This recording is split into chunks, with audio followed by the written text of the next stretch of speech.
Baik, mari kita lanjutkan lagi mengenai dimensi dalam psikologi. Yang pertama adalah cabang-cabang psikologi, konteks, dan tingkatan analisis ya. Nah, dalam hal cabang-cabang psikologi terdapat beberapa cabang, yaitu diantaranya cognitive psychology, social psychology, environmental psychology, economic psychology, dan juga ada yang lainnya. Nah, kita sekarang bahas salah satunya adalah cognitive psychology. Apa itu cognitive psychology? Cognitive psychology itu adalah merupakan kegiatan-kegiatan yang terjadi di dalam pikiran seseorang, ya, mulai dari input data, mentransformasikan data, mengurangi, mengelaborasi, menyimpan data, memperbaiki data-data, dan bagaimana otak kita menggunakan informasi atau data tersebut. Di antaranya adalah persepsi. Persepsi yaitu memperhatikan serta mengingat. Di antara juga memori. Memori ini fungsi otak sebagai untuk encoding and storing, artinya adalah merubah kode-kode, merubah simbol, mengambil data-data, dan juga diantaranya melupakan apa yang telah diingat. Ya, kenapa perlu dilupakan? Karena orang biasanya tidak nyaman dengan informasi ini sehingga ingin dilupakan. Selain itu juga bagaimana mengorganisasikan pengetahuan serta memproses informasi. Fungsi otak juga digunakan untuk sebagai pembantu dalam hal bahasa, ya. Linguistic knowledge, pengetahuan tentang bahasa, serta membaca dan menulis. Dan thinking, reasoning, problem solving, and intelligence. Artinya apa? Di sini adalah fungsi otak banyak sekali. Ya, termasuk di dalamnya adalah untuk kemampuan berbahasa. Ya, berikutnya itu adalah social psychology. Social psychology ini membahas tentang social status atau kelas, kemudian kelompok-kelompok, budaya, norma-norma budaya, serta aturan-aturan sosial, kemudian aturan dalam keluarga, dan juga tentang budaya-budaya secara antropologis. Environmental psychology ini yang berhubungan dengan lingkungan fisik, ya, bagaimana lingkungan fisik itu bisa membangkitkan semangat, menstimulasi. Kemudian lingkungan fisik juga bisa membuat stres seseorang, kemudian beradaptasi, mengadakan perilaku menghindar, dan bagaimana psikologi di sini digunakan untuk mendesain lingkungan agar orang itu betah bekerja, misalkan seperti itu. Dengan wayfinding, mencari jalan bagaimana supaya lingkungan itu membuat nyaman, gitu ya. Nah, berikutnya adalah economic psychology. Economic psychology ini mempelajari tentang bagaimana perilaku konsumen di dalam ekonomi, dalam hal pembuatan pilihan-pilihannya, kemudian membuat suatu keputusan atau hal-hal yang mempengaruhi perilakunya di dalam konteks ekonomi. Dimensi berikutnya adalah tentang dimensi tingkat analisis. Tingkat analisis ini artinya adalah bahwa di dalam psikologi penelitian-penelitian dilakukan itu pada tiga tingkatan, yaitu tingkatan kognisi, pikiran, penelitian tentang bagaimana orang itu berpikir, kemudian afeksi, penelitian bagaimana perasaan seseorang, dan yang ketiga adalah konasi, yaitu perilaku dan motivasi.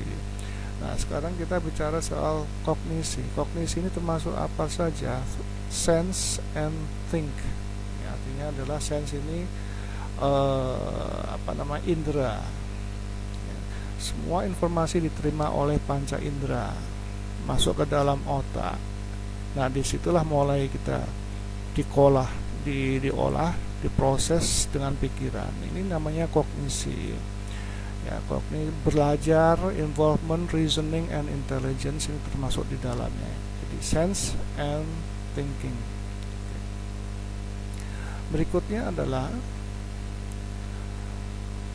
feelings.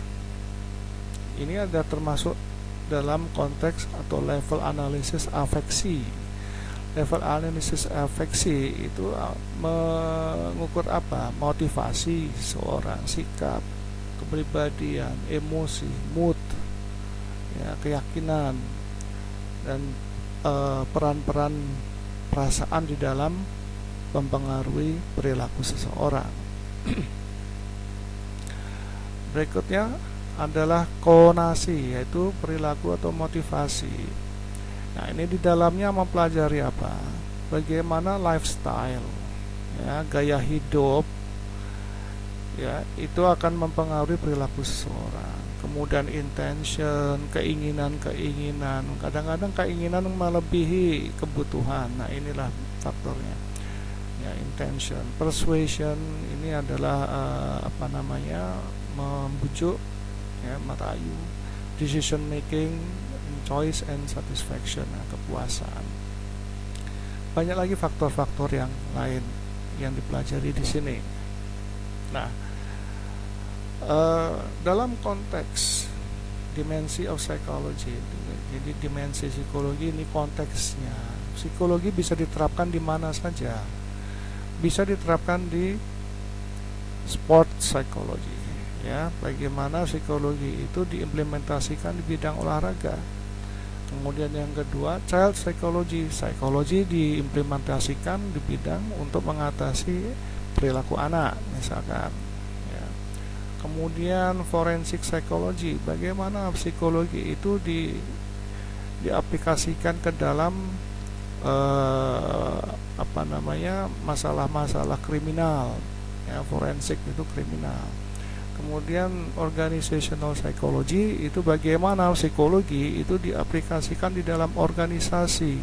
Ya, kalau Anda tahu bahwa organizational psychology ini digunakan apa di dalam perusahaan, ya, untuk rekrutmen, mutasi, untuk promosi, begitu, ya, untuk penentuan job description dan lain-lain sebagainya. Nah, ini termasuk di dalam konteks, ya, bagaimana psikologi itu diterapkan dalam konteks-konteks tersebut, ya. Menurut Mullen dan Johnson tahun 90 mendefinisikan consumer psychology atau psikologi konsumen sebagai ilmu yang mempelajari perilaku konsumen.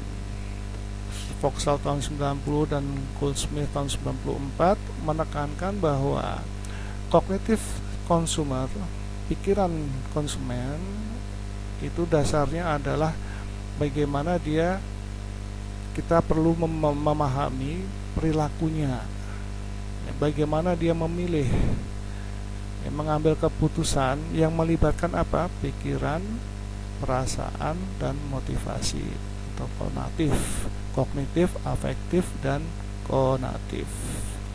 Itu. Nah, perubahan-perubahan ini akan menyebabkan perubahan-perubahan dalam pola seseorang membeli, ya, membeli atau membuat suatu keputusan masalah pembelian, gitu, ya. Nah, menurut Arnold dan teman-teman tahun 2002 ada 3 tingkatan utama dari perilaku konsumtif atau membeli prosesnya, yaitu yang pertama adalah pre-purchase. Pre-purchase ini diartikan sebelum membeli, bagaimana perasaan, pikiran, dan motivasi seseorang sebelum melakukan pembelian. Yang kedua, pada saat pembelian. Nah, ini juga melibatkan banyak pikiran dan perasaan di situ. Ya, kadang-kadang orang merasa ragu-ragu membeli sesuatu. Nah, inilah di sini prosesnya. Kemudian yang ketiga adalah post purchase processing, yaitu di mana pikiran, perasaan, dan motivasi itu terjadi setelah pembelian. Apakah dia puas, apakah dia merasa disappointed atau kecewa dengan pembelian yang dia lakukan, begitu. Nah, tiga hal ini yang paling utama di dalam consumer psychology. Nah, ini perilaku-perilaku di sinilah yang akan kita bahas selanjutnya, gitu. Baik, sekian. Kalau ada pertanyaan akan saya follow up. Ya, silakan menulis di komen, di add komennya ya. Saya akan follow up nanti setelah selesai. Terima kasih.